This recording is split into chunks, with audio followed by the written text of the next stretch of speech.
You're tuned into the Writing Community Chat Show, the live streaming YouTube podcast that brings you the stories of authors, screenwriters, and more. Indie or established, this show's for the community, and we invite you to be a part of it. Head to the writingcommunitychatshow.com for more info. The WCCS. Together as one, we get it done. Hello and welcome to season 15 of the Writing Community Chat Show. We are back and very excited to be here. Chris Hooley's just popped on. So after this little video, I'll get him on and we'll chat all about what's coming up.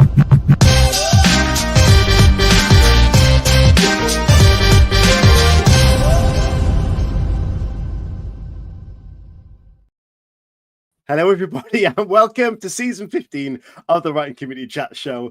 Starting off with chaos, as usual, we are very, very excited to be back. Chris Hooley is lingering somewhere. As you just saw, he disappeared in classic Chris Hooley style. That hasn't changed since season 14. He's turning up late as usual. But yeah, very excited to be here. We've got a fantastic guest lined up for you tonight to start season 15 off. You might have noticed last week we were supposed to start season 15, but that guest had to reschedule thanks to some technical issues, what we were told, and we will book that guest back in. So do not fear if you were looking forward to seeing Denzel. We will indeed book him in again.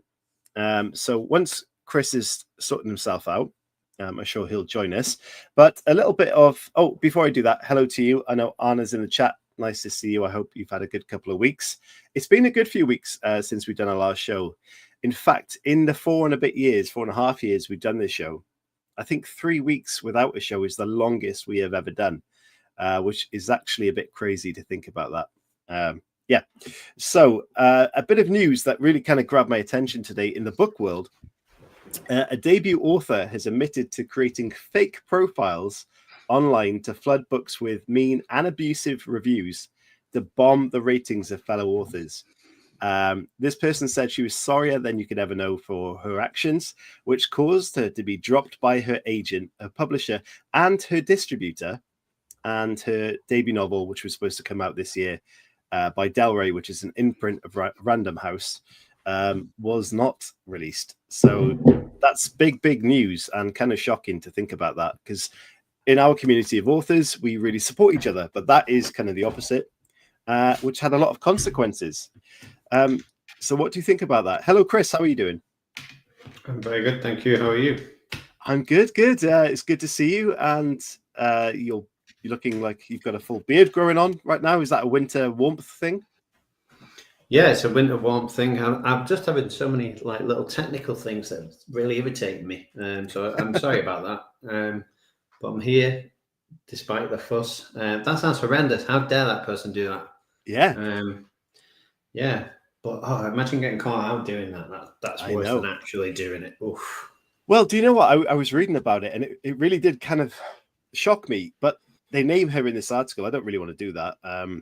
And they name her book. But imagine having that. You know, a lot of people that listen to the show are indie authors that work on their craft and one day wish they could get that deal. And this person had an agent, they had a publisher and a distributor. They were signed by an imprint of Penguin Random House. And that was all lost because they were trying to play a game where they put other authors down to kind of make their book maybe more popular for when it came out. Yeah, I mean, I want to say that I never thought that could happen, but, you know, obviously it did, and it doesn't surprise me that it did because some people obviously are that way inclined. But I don't know. We've obviously experienced a lot of love from the writing community and all the authors we've had on. We all know that only you can write your book. Nobody else could write your book. It's unique in that way, and everyone can succeed in this business. You know, obviously some more than others. You know, we'd all like to be a Michael Connolly or a Stephen King or something like that. But at the end of the day, you know, we ask a question an awful lot. What does success look like to you? And I think you can define your own success. So don't get caught up in all that jealousy and comparing yourself to other people. Just absolutely enjoy it. Well, the thing is, that person now, any chance of pursuing the career and perhaps, you know, it might have to go down the self-publishing route, because her name could almost be blacklisted from the other publishers. She's going to have to create a whole new identity and go as a self-published author and hope that never comes back out. Otherwise, people are going to boycott it again. And I think that's just such a shame, because they may have had a great dream to be an author and they've just ruined it with something so silly. But apparently it's been happening for a while. And Anna said, I think she got called out on Book Talk. She did, because I saw the video, and on Twitter a while ago, and now actually admitted to doing it. So, yeah, not good. Cool. Not cool. I mean, I don't know what to say to that, to be honest. Yeah. Obviously, it's not cool. But again, I don't want to kick anyone while they're down. Everyone loves a redemption arc. That's what I'll say. So, maybe. Chris, as I said, 3 weeks since our last show, the end of season 14. We didn't manage to get a Halloween show going. I know that was very bad of us. It wasn't very bad, but it was unfortunate. We were very, very tired. I think was down to the ultimate end. But in those 3 weeks, it's been kind of a lot of time to catch up. I've kind of finished my latest work in progress, which was great to have that time to do that. How have you been? How's your 3 weeks been? Yeah, I mean, it's not been as productive as yours. I've got what did I get? I've tweaked a nerve in my neck and my shoulder. That's twinging. So if I pull a face where I'm like, it's because of that. Because it's just one of those where it's not constantly painful, but sometimes I'll just look to the right and it'll just tweak, and I'll be like, I feel like I want to bite down on something really hard. Well, you're catching my age up, Chris, so it'll only get worse as you get older. Yeah, thanks for that. Yeah, you're welcome. On a positive note, we have a fantastic guest lined up, and that person, I'll do the intro rather than just ramble on with that, and then we can talk to that person. A lot of author advice can come from this show, from us as usual, but also from our guest tonight, and we're going to look at some nice crime writing, which we do love on this show. So tonight's guest is someone whose debut crime novel has already made waves in the literary world, and whose second book, Close to the Edge, which you can see perched lovely above Chris's head, was one of the most anticipated releases in the genre as well. Anna's work brings us unforgettable characters, gripping mysteries, and the kind of suspense that keeps you turning the pages late into the night. But that's not all. She's also a freelance editor, a mentor to aspiring writers, and the host of the Rejected Writers Club podcast, where she shares invaluable advice on navigating the writer's journey. So tonight we'll explore Anna's path to publication and talk about the inspirations behind her Detectives Martin and Stern's series, and of course dive into the thrilling world of her latest novel. You can tell I haven't done that for some time. Ladies and gentlemen, please welcome to the show the lovely Anna Britton. Hello, Anna. Hello, thank you so much for having me. You are very welcome. Thank you for joining us. How is the world of Anna? How are you doing? Yeah, all right. We chatted before, and it's Friday night, isn't it? So it's very much I'll do this and then my weekend begins, which is exciting. It is. We've always kind of used that as the show's kind of thing. Like it's Friday, the show's on, and it's like let's switch off, enjoy a good writing chat, and then switch off. So yeah, I'm guessing you've had a busy week. Being an editor must be kind of full on. Helping authors with their work as well. So how's that been for you? It's been really lovely. I work with lots of mentees who I meet with every month. So I think I've met with sort of 4 or 5 of them this week. Met with them on Zoom, you know what I mean? Yeah. Not in real life. But yeah, and they're all at different stages. So one of them is on submission with her novel to publishers, and we kind of chat through that quite a lot because that's quite hard. A couple of them are writing first drafts. One of them's writing a really cool crime novel that I shouldn't talk too much about, but it's really cool. And I'm really excited. Like, it's one of those where I'm like, oh, I'm very excited to see what happens with this. One of them's writing a memoir, so it's been really cool talking to him about his past and how to bring that to life. So yeah, it's really fun. It's really varied and just fun thing. Sounds really interesting, and it must be kind of tricky as an author yourself to kind of hear all these different stories and maybe not have them influence yours, or probably had that I wish I'd written that moment with that book that you got excited about as well. You know, that sort of thing. Yeah, I have to be quite careful not to take on any mentees who are too close to what I do. So if someone came up to me and said, "Oh, I've got a detective novel with 2 female detectives and it's set in Southampton and I'm going to use mixed media," I'd be like, "Cool, I'll pass you on to someone else who can mentor you." But no, yeah, generally it's just quite exciting. And I'm such a reader. It's generally just excitement to be like reading lots of different things. And I imagine it's a bit like when Charles Dickens was being published and it was like serial novels.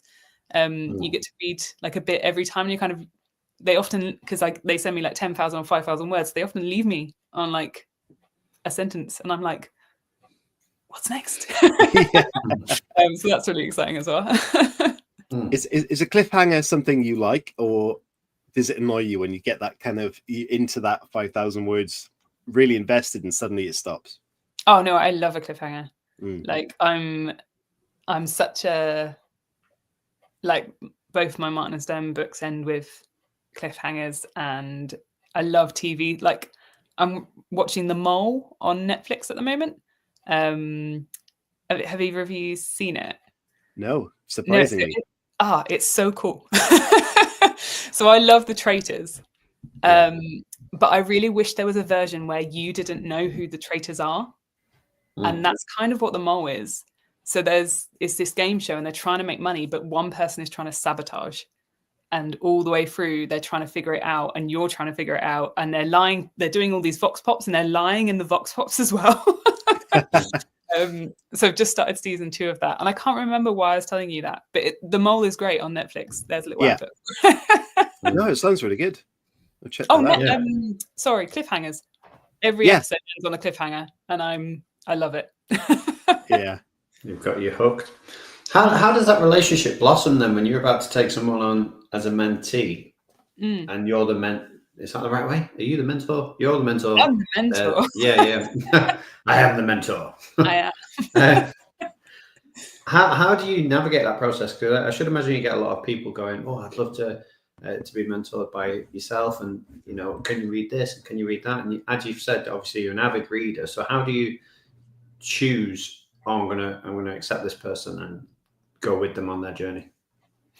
So first I asked to see a little sample of their writing. So I just asked for like a page. I'll ask a little bit about where they're headed. So I really like to work with people when they have like a goal in mind, whether that goal is just to finish what they're writing, to see it self-published, to see it published, whatever they're looking forward to. I really like to work towards that with them.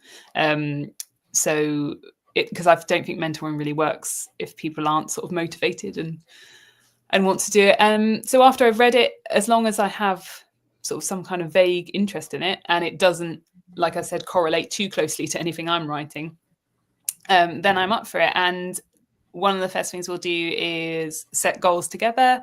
And I really, really, really emphasize making sure that goals are like achievable. Because I think it's really easy to like create a rod for your own back, where you sort of say to yourself, I'm going to write 50,000 words a week. It's going to be amazing. And then you'll just never, ever achieve that goal. And that's really rubbish. So I would much rather people set smaller goals, take longer to get to them, but actually achieve what they want to do, and feel happy because they've actually achieved a goal that they've set up themselves. So we talk a lot about goal settings to begin with. And then as the months go on, what's really lovely is you build like a really close relationship with people and with their writing. So I love seeing people's writing sort of change and grow. So I give a lot of feedback on the writing and the writing process.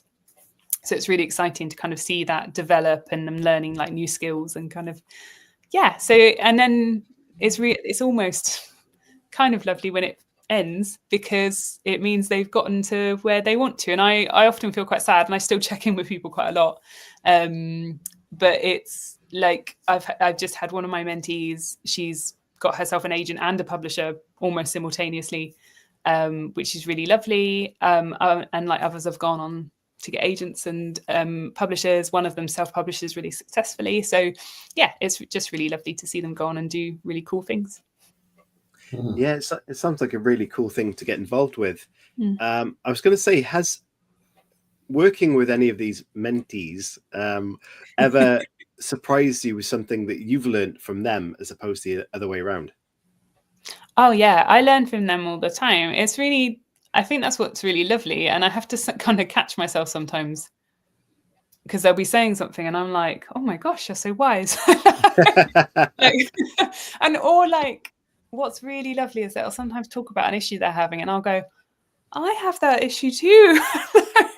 No one's ever said that before. And like, so this week I was actually talking to one of my mentees about how she really loves getting edits from people, but she has this like weird anxiety when she's just about to start working on those edits that like somehow she'll like make it worse than it was before by implementing the stuff that will make it better.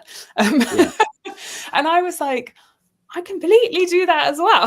Like, but I kind of just plowed on through and thought that was quite a weird thing, because obviously feedback is going to make your book better.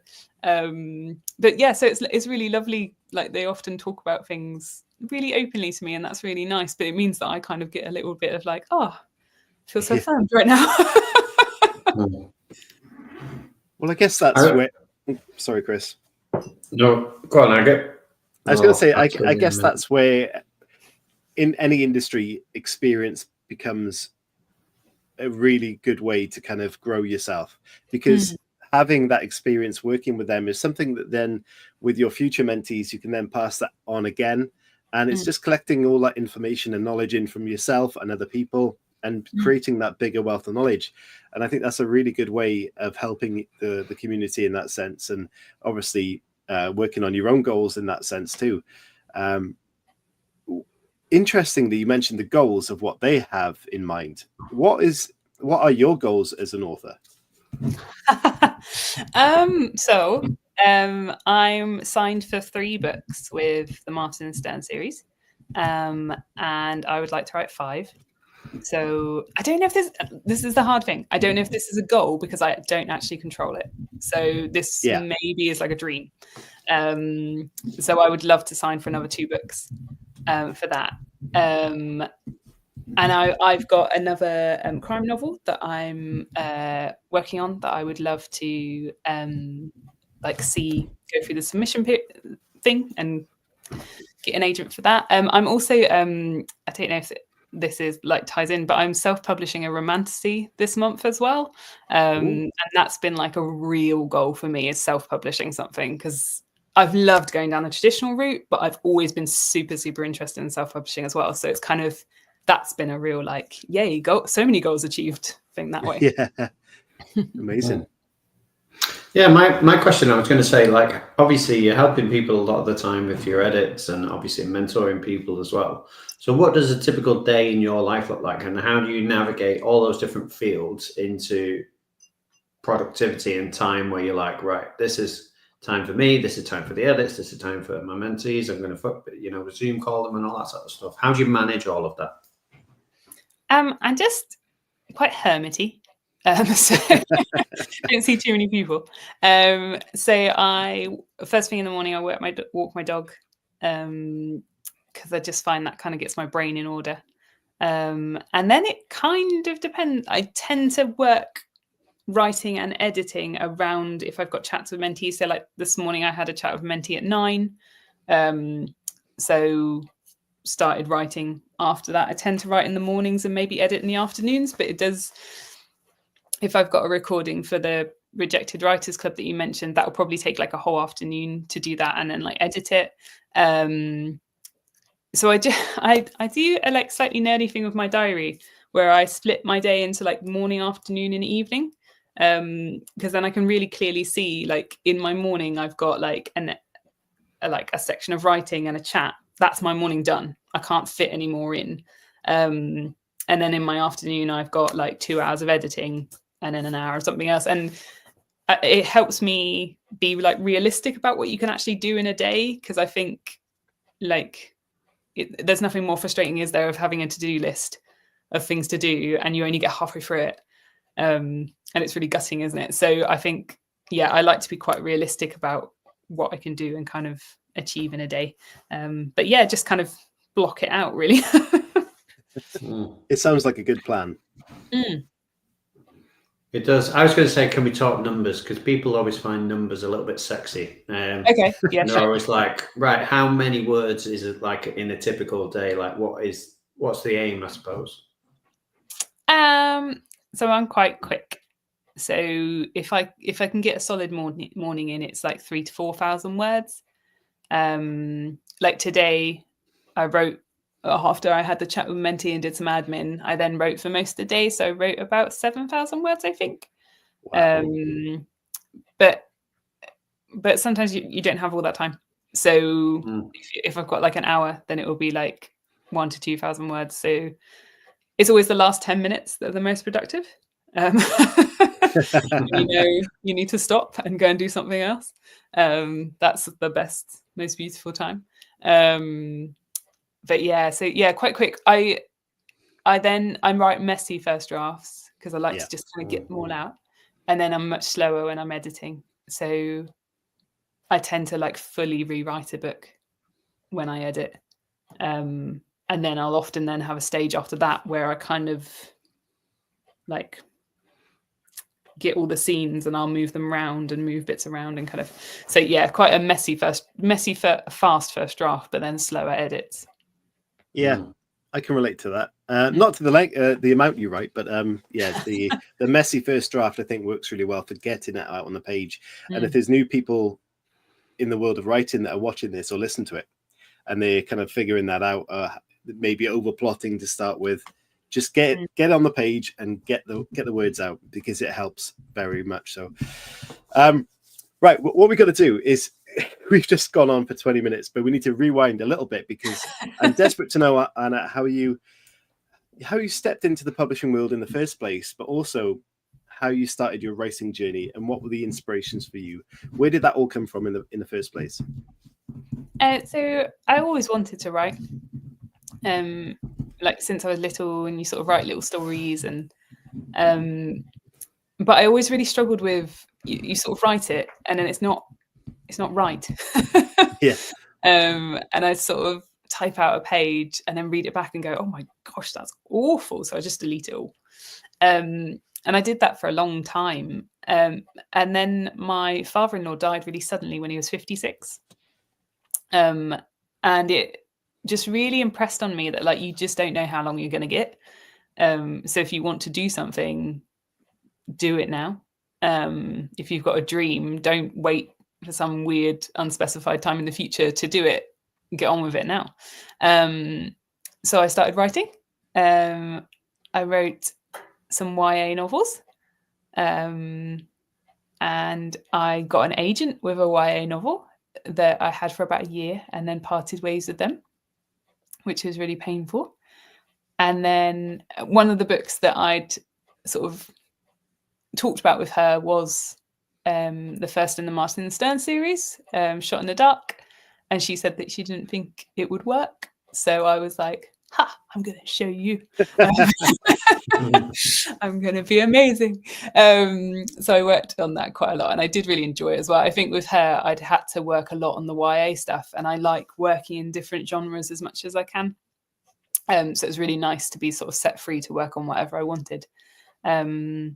And then, sent that out to agents and signed with lovely Saskia at Kate Nash Literary, and then went on there to sign with Canelo for that as well. So, yeah. Amazing. I love that, the defiance to think, you know what, I've been told it's not going to work. I'm going to make this work. Absolutely, yeah. It was, I think, I did a rejected writers chat with KJ Charles, and she said like never underestimate the power of spite, which I was like, I don't know if I was being spiteful, but I think it was a kind of like, actually, when you send off ideas to someone, you maybe send off 3 ideas, and there's one idea that you think that's the one I love, and I want you to pick it, and they never do. And what you should do is go, that's the one I really like. So can you compliment that one? And so I think yeah, it was just a real like freeing thing of like we weren't right together as for an agent, and then it was kind of like I get to work on the story that I'm actually really excited for and I can see a real future for. So yeah, it's quite nice. I'm interested to see how you've approached the self-published novel differently to how you approach the trad pub novels, in terms of obviously the writing element is probably very similar, but the after sort of the first draft is done, the two different platforms. I think that'd be quite interesting for people to hear about who'd not maybe been down both roads. If you could go into that a little bit, and why romantasy. Yeah. So yeah, absolutely. So in terms of traditional publishing, I think there's incredible advantages to it in terms of distribution and publicity. So my publicity agent at Canelo set this interview up for me. I didn't have to contact anyone to do it, so that's much easier for me. Having to put in any of that work, I don't have to contact all the Waterstones to say, hey, would you like a copy of Close to the Edge, please? It just kind of automatically happens. I don't have to pay for any of the editing. I don't have to pay for the cover. So there's kind of, you pass over a lot of things, but you then gain, I guess, time in that you can continue writing and not have to do so much. But I must admit, when I was on submission with Shot in the Dark. That's the third one. Oh no, spoilers. Yeah, when I was on submission with it, I was like nervous, but I think there was a bit of me that was saying to myself, but if it doesn't get picked up, I'm just going to self-publish it. Because I was so interested in just the sort of autonomy you have with self-publishing, and like just the amount of control, and kind of, can you do it for yourself like that? Always, I'm quite independent, hence my job where I see no one. So I like figuring out things for myself and doing that. So they did get picked up, and I was very thankful for that with the crime novels. But then recently I actually wrote the romantasy while I was on submission with Shot in the Dark, as a kind of, let's keep myself sane, just write a completely different project kind of thing. And I kind of put it to one side when I got the publishing deal, because you're on contract and it's very important, you must work on that. But then there's lots of spaces, like right now I'm in a space where book 3 is with my editor, and I've got like 6 weeks where normal people would have a rest. But I'm apparently not going to do that. So yeah, it was in July or June this year, I contacted my agent and said, I've got a project that's really, really different. It's not crime. We'd have to publish it like under a different name. And kind of, I don't know how you feel about going on submission for this. And she said, hey, send me a few chapters. Let's see. But in the back of my mind, I was thinking, I would really like to not have to wait 2 or 3 years to see this in the world. Because that's the other thing about traditional publishing and self-publishing. Traditional publishing, you have to go on submission, which can take up to a year, and then wait for when the publisher wants to publish it, which can be however many years they want that to be. Whereas with self-publishing, there's just, that's kind of, everything's really expedited, isn't it? And kind of really, you make your timetable and go for it. So that was kind of in the back of my mind when I was sort of sending it to my agent. I was thinking, unless she goes, oh my gosh, this is like the next, I don't know, Game of Thrones. we must go on submission.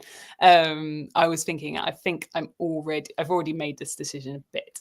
And she came back and said, yep, we could absolutely go on submission with this. Yep, we would have to use a different name. I think it could work, but you're quite right, the timetables would be really long. And I just sort of sat back and went, I don't really want to do that. I want to publish it now. So I chose a new name, which is Annie Bennett, which is similar enough that I don't get too confused. Just sort of answer to something. And just went about. So I knew all the editing stages from being in traditional publishing. So it's like a structural edit, and then there's a copy edit, and then a proof edit, and then like formatting. So I just made sure that I did all of those stages, which obviously being self-publishing, you have to pay for them. And I had a set budget, so made sure I stayed within that. I got to design my own cover, which so my covers for Shot in the Dark and Close to the Edge, I'm so happy with, but that isn't the case for everyone who's been traditionally published. You hear nightmares of people that get their covers and hate them, but then you have to stand by them and go, oh my gosh, I love it. Whereas actually, I really thankfully love those covers, but I have to say the sense of ownership, designing your own cover, and I went to the designer and said, I drew a little picture and I said, this is what I want, and all these things, and he's much cleverer than me and said, let's do it 3D and let's do this. I've actually got it right here. Oh wow. And I love it. But yeah, it's been really fun. I think there's a real sense when you go to self-publishing that you're doing it on your own. Yeah. And that really hasn't been my experience. Everyone I've sort of contacted about stuff has been really kind and really lovely and really behind me. So yeah, does that sort of answer your... And romantasy, just... I'm not very good at writing one genre or anything, so I like to go about the place. So I've just finished edits on book 3. Book 3 is quite heavy in the Martin and Stern series and quite crimey. And now I'm working on the second in the romantasy series. So it's kind of, I like to do that bouncing about and kind of, let's write something grim and then let's write something funny and then let's write something a bit slow and a bit crazy and kind of just bop around and yeah. Do you think at some point those two genres will combine in some sense? Like one of those classic kind of romantic comedy holidays goes a bit crimey. See, I don't know. Tessa Bailey wrote one, didn't she? I can't remember what it's called, but it's like a full-on romance that they then find a dead body. And I read it and I was like, I just don't know if this is melding very well. I think there's there's certain expectations of each genre, aren't they? That it's very hard to merge together. I think you can have elements of it. So in Shot in the Dark and in Close to the Edge, Gabe has a boyfriend who she meets in the first book, and then the relationship is progressing. So there's kind of that element of romance, but obviously there is crime readers, so they want to hear about the crime and they want the crime to be solved, and it's about the crime. And sort of Ollie is like a side bit that's quite nice. So yeah, I don't know. Cozy crime is maybe. I've written a couple of cozy crimes that I don't know if they'll go anywhere. But again, it does focus more on the crime than the sort of romance. So maybe. Maybe. I'm really intrigued to know what your approach is when you attack a new crime novel, because I read a lot of crime and I'd love to write one, but I always think, especially when you're doing a series, if you have that great idea for that first book and it's that's a brilliant idea, I'm going to run with that. I'd always have that fear of coming up with another great idea for a crime. I'm you know what I mean? Because it's quite difficult in terms of you might, if you read true crime, a detective might have one big case that's book worthy.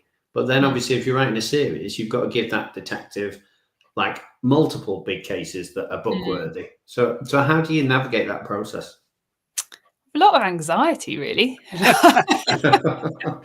Just worry a lot. One of the feedbacks I've had from Close to the Edge is that people often say that it's even better than the first one, which is lovely, reassuring, but also makes me then go, oh gosh, what was wrong with the first one? Which is not what they're saying.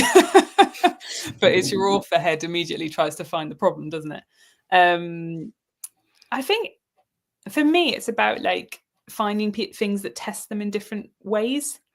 So it's sort of in the first book, it's sort of someone's killed in a forest. It's really remote. There's a lot of suspects. They're all lying. So it's a really tricky case to figure out And then in the second book, I won't say why, but Gabe has a sort of physical problem with her shoulder. And that really holds her back. And so then she's trying to work with sort of physical things holding her back. And then in the third book, which I really won't say too much about, she's then throughout the series, it sort of explores Gabe coming to terms with having PTSD. And that is a point where she is very much struggling with PTSD. So then she's sort of trying to solve a case despite what her mind is doing. So that's kind of, and I try to think of different, like, I quite like basing it around a murder. That sounds weird. But like, I think murders are quite, like, to me, it's quite cut and dry. Like, someone's died and then you've got to figure it out. I don't like massively like sustained tension. I'm not very good with that in terms of like, oh no, is someone going to turn up and be okay? I'd kind of just rather know that they're dead and figure out why. So they do tend to start with a murder. But like, say the first one's in the forest. The second one is kind of, I can't say where because that's a spoiler, but somewhere else. And then, is it the sort of series that someone can start with book 2, or do they need to go through from book 1? People have, and one of the things that my publisher was really hot on was set like, let's make it standalone. Yeah, with series potential, whatever it is. So they were very much like, let's make sure we like explain who each character is and kind of like that. One thing I would say is that there is like stuff you will miss out on, in terms of like, so the two main characters called Gabe and Juliet, and their arc is going to go across the whole series. So if you could in theory pick up like book 5, which hopefully will be the last in the series, but you would then miss out on all the stuff that's been building to book 5. So is that a challenge as an author then? Because if you're writing close to the edge, having already established the characters, to rewrite them into the book almost, is that a difficulty for an author? Yeah, it's really weird. And particularly because I know them so well. So it's having to think, right, when the person appears, let's describe them as though they're a new person.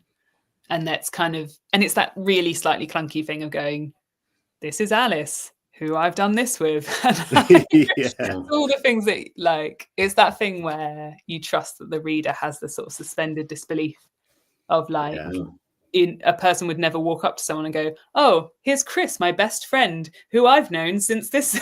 Like, you never think those thoughts, but actually you kind of, the reader allows you to just unpack it a little bit for them. So it's a weird thing. Yeah.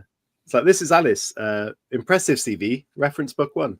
Yes. Go and have a look there, because that'll tell you everything you need to know. Yeah.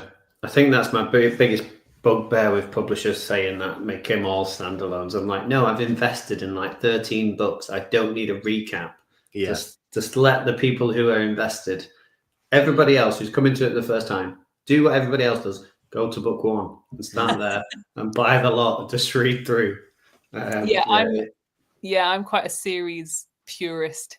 So if I accidentally pick up like book 6 in a series, I almost like recoil because I'm like, no, that's not right. And like one of the series I absolutely loved was the Ellie Griffiths Ruth Galloway series.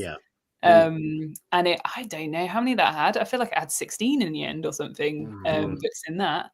It was long, and it gets to the point where you can't sit down and explain the whole history of every character because that would be ridiculous, and they've gone through so many things. So there is a point where it probably actually doesn't work to and I love that. I love finding like an author and I think, oh wow, they've got 15 books, brilliant. That's good. Let's get into it.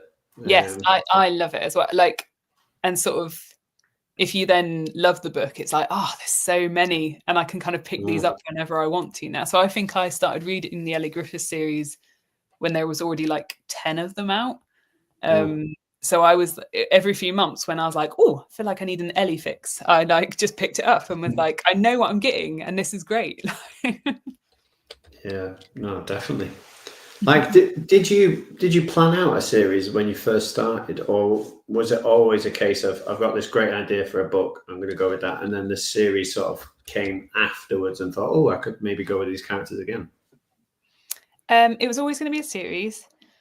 It did adjust slightly. So I wanted in book 1 for the mystery to not be solved.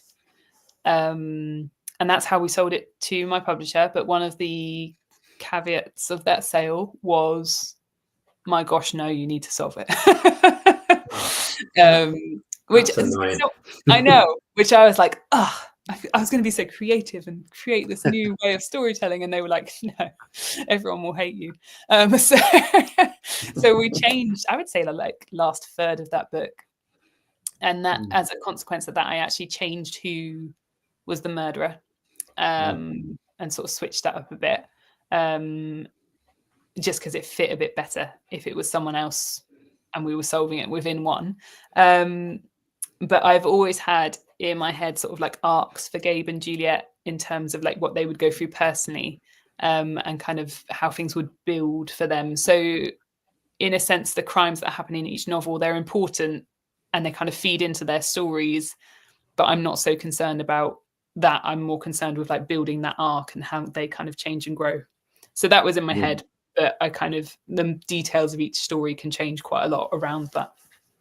Yeah. And where do the crimes come from? Because we've had a lot of authors on the show that don't go anywhere near true crime, and they'll stay completely away from that. But then we've had others that have actively acknowledged, I've read this, I wrote a book about it, and just changed some of the names and stuff. So it wasn't too close to the bone, but it's very much based on this idea. So how do you come up with your murderous ways? Well, so I'm quite a wimp, so I can't read any true crime because it's too horrible. And so I think I just have quite an active, slightly maybe grim imagination. So for Shot in the Dark, the first scene is a woman running through the forest, and I remember that coming really clearly into my head. And when I imagine my books, I kind of seen like a film in my head, and so I really could picture that scene really clearly. And then I was like, oh, what if she was being chased by someone? I was like, oh, that would be fun. So then she was being, and then I was like, oh, but what if she's being chased by something else as well, like a creature, like a dog? And then that kind of like took it up a level. And then with like book 2, how much can I say? I knew that I wanted something. I don't like to do spoilers. Don't do a spoiler. I know. Yeah. No spoilers. No spoilers. But book 2, the starting scene sort of came to me, and then you just kind of tweak it and go, oh, what if this happened? What if this? And I think Stephen King talked about that, didn't he? Like you just ask yourself, what if? Like, what if a giant dome crashed down over a town? What would happen? And in his mind, everything would go to shit. But I would be quite happy in the dome. But apparently there are 15 books in the Ellie Griffith series. I had to look it up after you said it. Yeah, 15. That's impressive. Interestingly, earlier you said that it was supposed to be 3, but you want to write 5. Why that decision? Is there something that you've got a bigger plan for, or is it just, I want 5 in the series? Yeah, it's a bigger plan, and it's kind of, I think you can feel it building, like yeah. Again, I don't want to do spoilers. Yeah, please don't. No. I'm going to ask you a question that could go into spoiler territory, but obviously you could veer away from it as well. But you mentioned Stephen King, and sometimes he writes a book with a character in mind, like the Bill Hodges series that he wrote, and then Holly became a side character that then has produced her own line of books. Have you had any inklings when you've been writing and the characters have been appearing, oh, this character's got legs elsewhere, that I could potentially go down a different route in the future as part of the same series, but in a very different perspective? Yeah, potentially. There's 2 of them. And I think I just have to think about whether I want to keep doing it. So because the Martin and Stern stories, they're told from Gabe's point of view, first person, but there are also then lots of emails and texts, phone calls, transcripts, all that kind of stuff. It's just really hard to write. Like I'm happily writing a romance and I'm like, oh, this is so linear. It's so lovely. Everyone knows everything and it's just two perspectives carrying on. That's so lovely. Whereas like Shot in the Dark and Close to the Edge, there's a point where I've got every scene laid out and I'm like cutting bits and moving bits, and it's so complicated thinking, what do Gabe and Juliet know, but what does the reader know, and how can I marry these up? And so so it's just, I think it would be more of a case of thinking, because I think there would be a reader expectation it would continue in the same sort of storytelling. So then do I want to do that and kind of would anyone want me to? I'm sure they would, but you're quite right. I mean, as an author, if you've got like a really difficult writing process, are you going to want to commit to that many books? It is a big decision, and something that a lot of authors need to actually ask themselves honestly about before delving into a big series. Interestingly, though, you mentioned a lot of different genres that you like to write in. Is there a genre that you haven't yet written in that you want to? Oh, I love stuff set in space. Yeah. Or like kind of, so I love like Becky Chambers. Is it Andy Weir? Is that the right? Yeah. I love all of them. I just don't think I'm clever enough. So I'm not like, I don't know anything about engineering, and I don't like, and I feel like there's just a certain element of like with sci-fi and like Project Hail Mary is just so like brilliant, isn't it? And like to do with language, to do with like species reproduction and like space travel, and so I love them. Maybe it's not one I'll write, and I'll just admire from afar. I believe Hail Mary is actually coming out as a movie soon as well. Yes, with a blonde guy. A blonde guy, yeah. Another blonde guy, not the same as what was the other one? Matt Damon. Yes, Matt Damon. Not Matt Damon. Martian. Not Matt Damon. It was Matt Damon. The Martian. Yes. Yeah, so The Martian's brilliant, isn't it? And I read it thinking, I don't understand what he's talking about, but I trust that he's going to get himself home.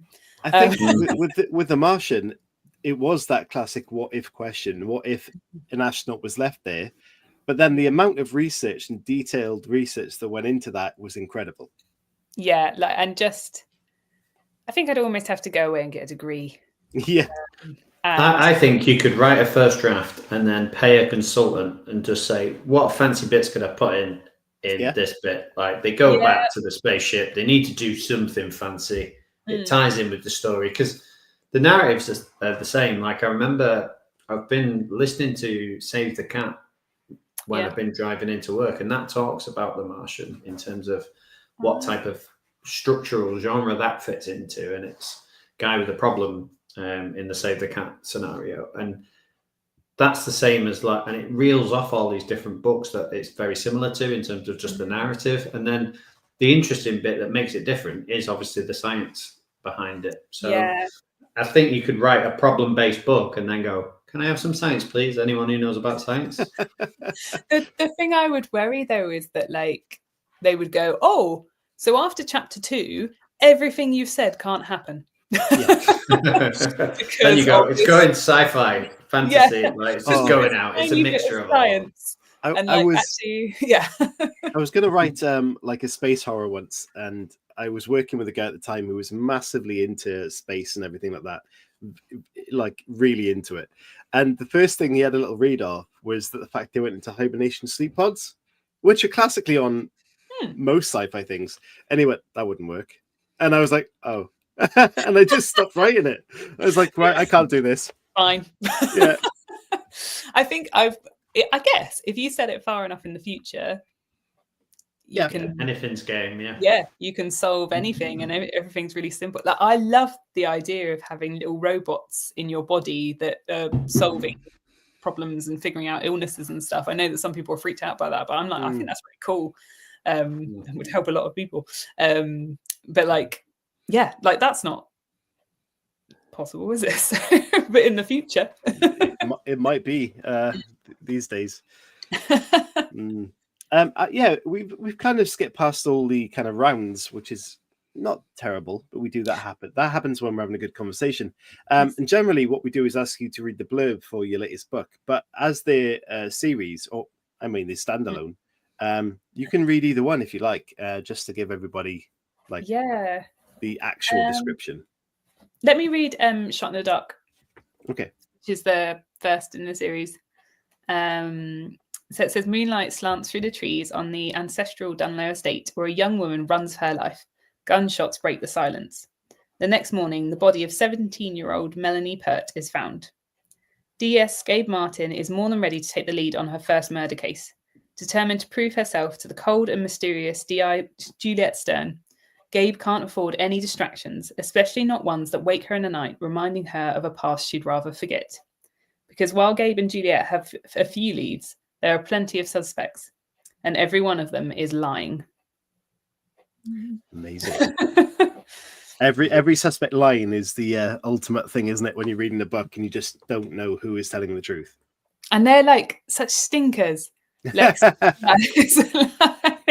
proper lying, which was like quite fun. I quite like writing characters that are grotty. So as a tip then for people who might be wanting to write in the crime world, like Chris was saying, what tip have you got to write a character such as that who is a bit devious and maybe misleading? I think thinking about why, because I think like you just don't really get away with writing a character who's just a bit of a shit anymore.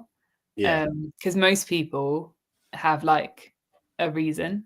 And whether that's money, and for so many different reasons they would need money, whether it's like power, whether it's how they were raised, whether it's like some kind of whatever's going on in their brain chemistry, like there's like reasons why people act in terrible ways. And I think thinking about why and then working away from that just creates such a more textured baddie.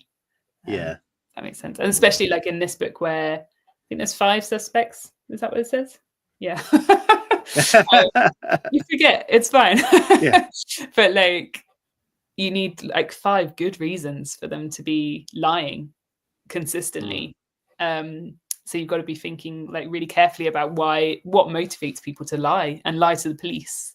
So yeah. I think one of the best, and this is TV, it's not in a book, in Game of Thrones, the guy who played Littlefinger, he did that so well with such like devious intent that no one trusts him anymore in real life. Like you just can't look at that guy and think he's being honest. I think that must be a curse of people that like play baddies, is like that people meet them in real life and like, oh, can I trust you? It's amazing. Cool. I was going to ask a similar question, to be honest, about how you craft a good lie, because I suppose you've kind of gone into sort of like the reason why, but then I suppose I'm interested in the sort of like how you plant the seed so that you are pulling the reader on all these 5 different reasons, but over the course of a novel. Like, how do you actually do that as a writer in terms of like, I could imagine with books like this, friends and family and stuff that are reading it are going, I know who it is. You know, everyone automatically tries to figure it out. So you've kind of got that multi-layered impact of everyone's going to try and figure it out. You're going to have to drag them along for the book, so it's enjoyable enough for them to go, oh, it could be this one, it could be this one, it could be this one. So how are you doing that? I know obviously you talked about the paper and everything being moved around in the final draft, but is there anything again that you could give us tip wise in terms of this is how you plant that seed over a sustained period? Well, so one thing I do, which I think is a little bit unusual for crime writers, is that I don't know who's done it. So I'm figuring it out as I write. So Gabe and Juliet will establish 3 to 5 suspects. And I might think, oh, maybe this person could have done it. But then as I write, I start to think, oh, but maybe this person could have done it. And kind of, I think that helps create a sense of like, who the heck did do it? Because that's what I'm that's what I'm thinking as I go through. And kind of it helps write in red herrings if actually they could turn out to not be red herrings in the end, if I do decide to make them the killer. So I think that's, it's quite helpful. And I think for me, creating characters in Gabe and Juliet that they're like the reader is rooting for, because if you really want them to solve it, and I think particularly with these, because there is the mixed media, you can feel like you're solving it along with them. It kind of sustains that sort of feeling of like, let's get to the end and let's figure out who did this. Yeah. I had the literally the vision then of you writing that book, getting to the end, and then you're like, who actually did it? I can't work it out. Yeah. There's a point where I kind of, and it's probably maybe like 2/3 through, where I'm like, it was them. Yeah.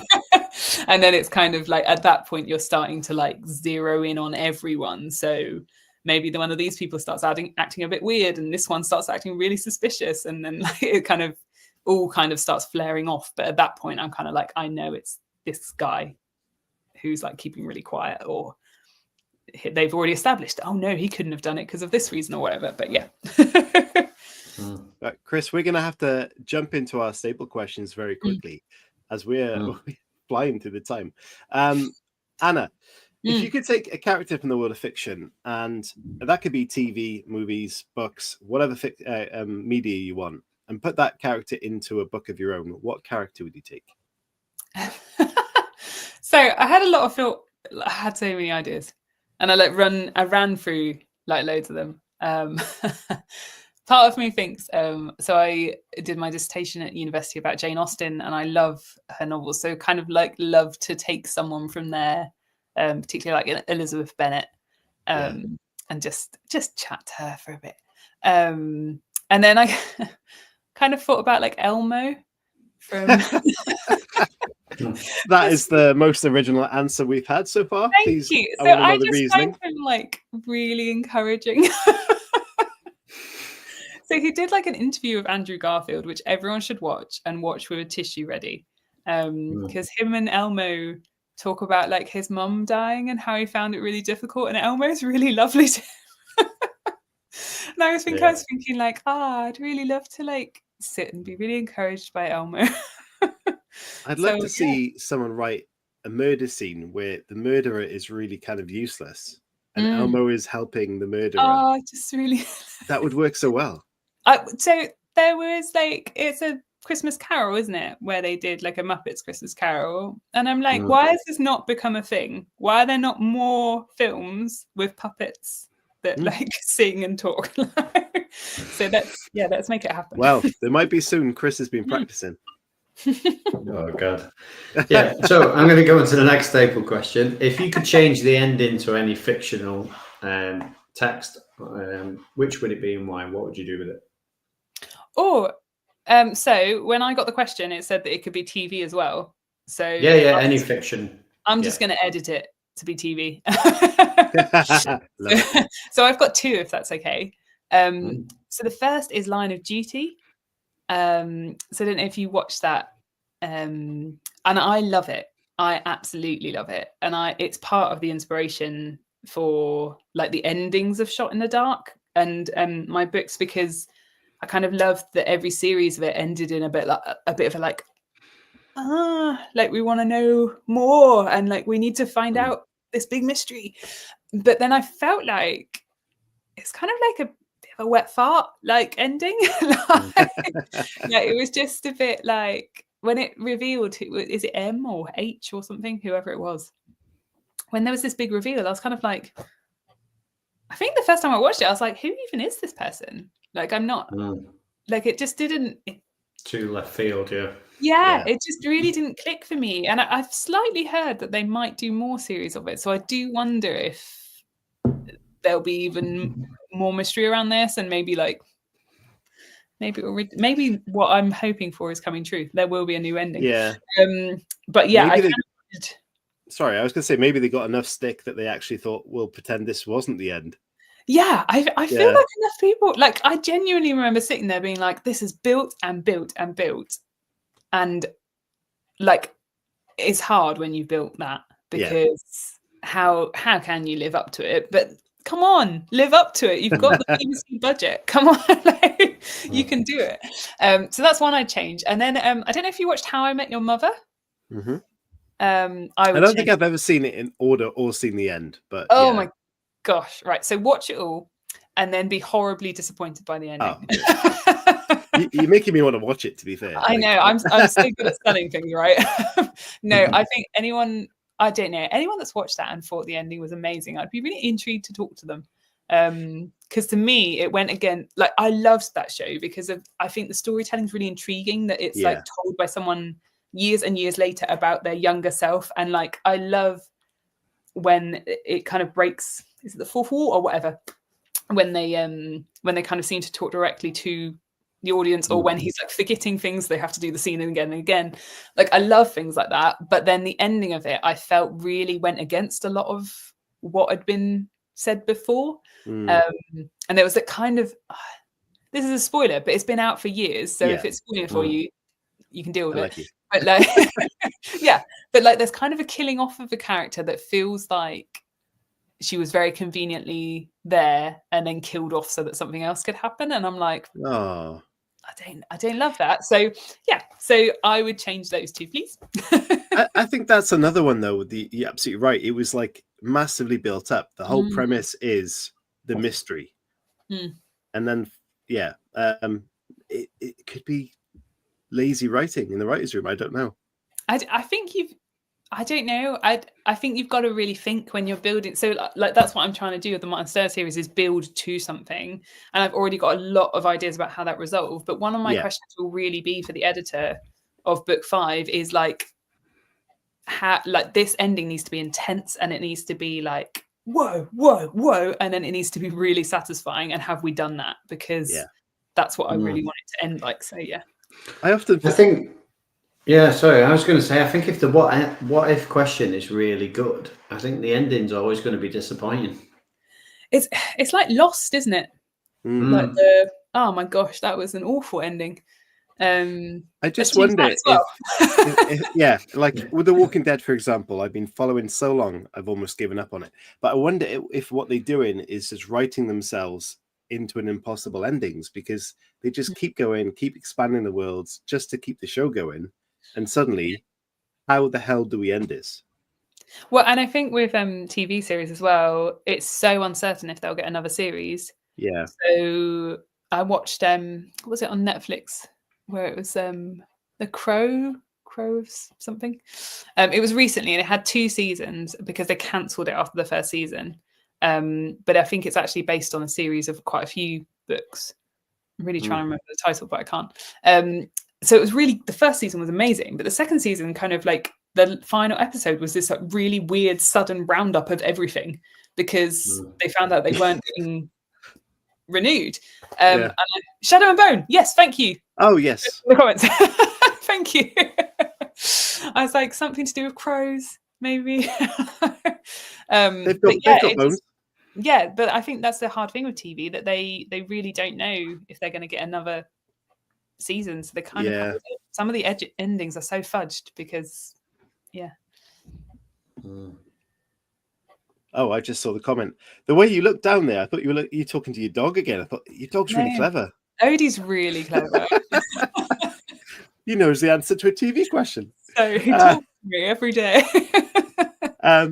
All right. Okay. Anna, I know you're still chatting in there. If you've got a question, please send it in now, and we'll ask one more from us. Anna, if you could actually looking back on your career, on your deathbed, as Chris likes to say, what would success look like to you?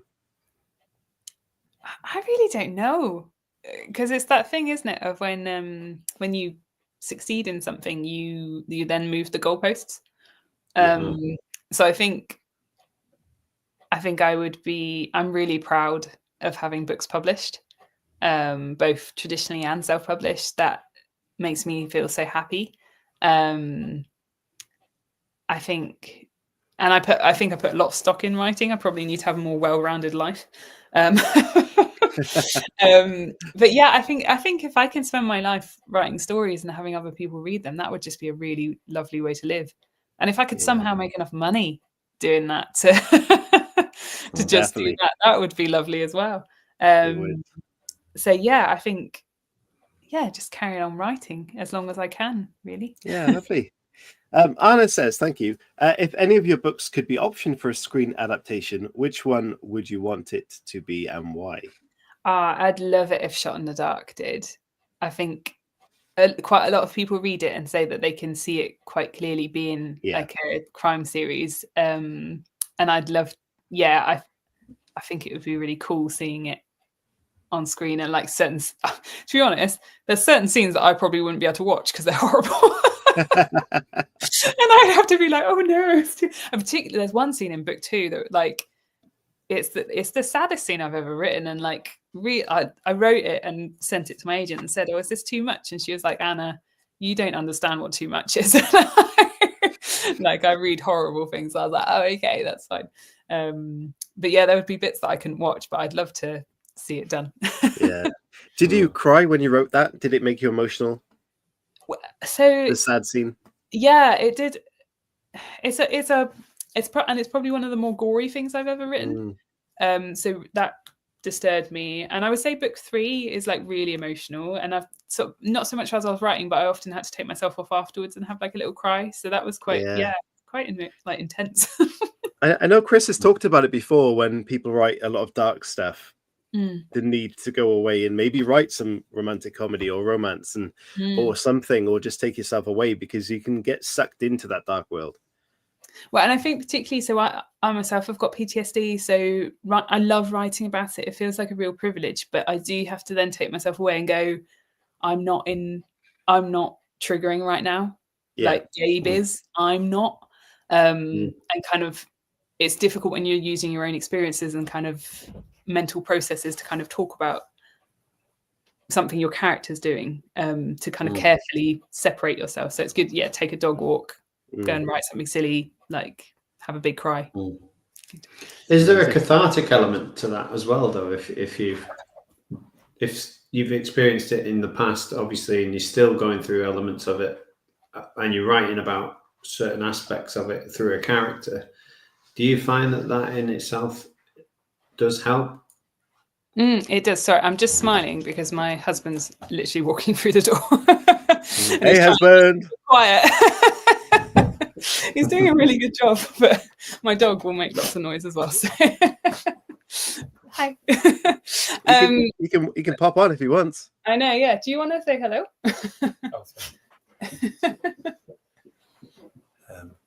Hello. Hey. He's here. Sorry, to answer your question, it is really cathartic. I think one of the things I really love is like through having compassion for Gabe, it helps me kind of have compassion for myself. So like she'll really struggle and be going through something rubbish, and I can kind of see that that's really rubbish for her, and kind of can kind of like be a bit kinder to myself through that and be like, oh yeah, it's really hard when that happens. Like, oh yeah, that really sucks. So yeah. I guess it can also give you that advantage as an author then to write in the more accurate kind of feelings and emotions that character might be going through, which then helps the reader relate in that sense too. So using your experience in that positive way. But yeah, I think looking after mental health is very important, like we talk about on the show many times. And even when it comes down to something as simple as writer's block, getting out for a walk with a dog or without a dog, I think is really important for authors and creative minds to kind of get that blossoming. So don't forget about going for a nice little walk. Yes. And if you do want to go for a nice little walk, we've got the Writing Community Chat Show podcast that you can listen to, and Anna's podcast you can listen to, which I've forgot. No, the Writers. I've forgotten it. Sorry. The Rejected Writers. Rejected Writers Club. Yeah, Yes. that's the one. That's the one. So go for a walk and stick those in your ears, and then you'll be right as rain.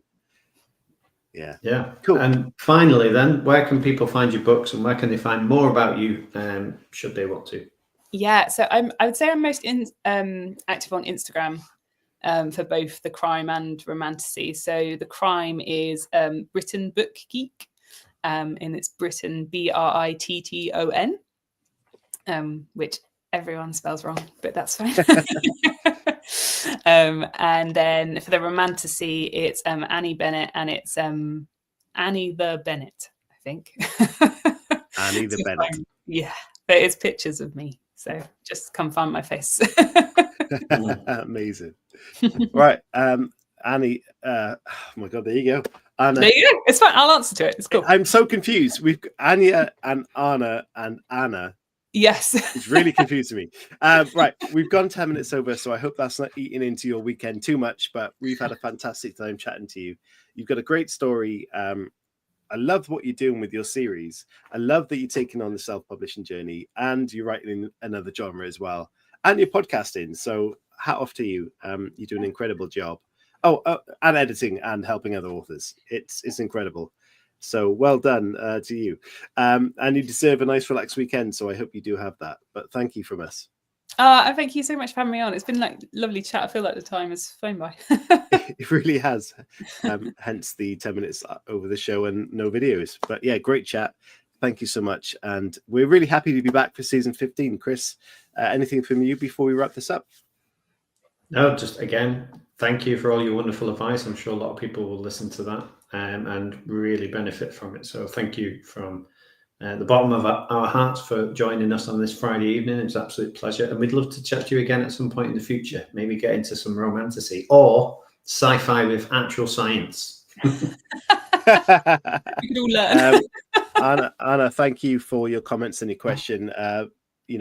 Great to see you engaging and chatting with us. And we'll maybe see you in an after show, see what happens. Yeah, stay safe. Have a great weekend, everybody. And we'll see you all very soon. Bye-bye from us. Bye.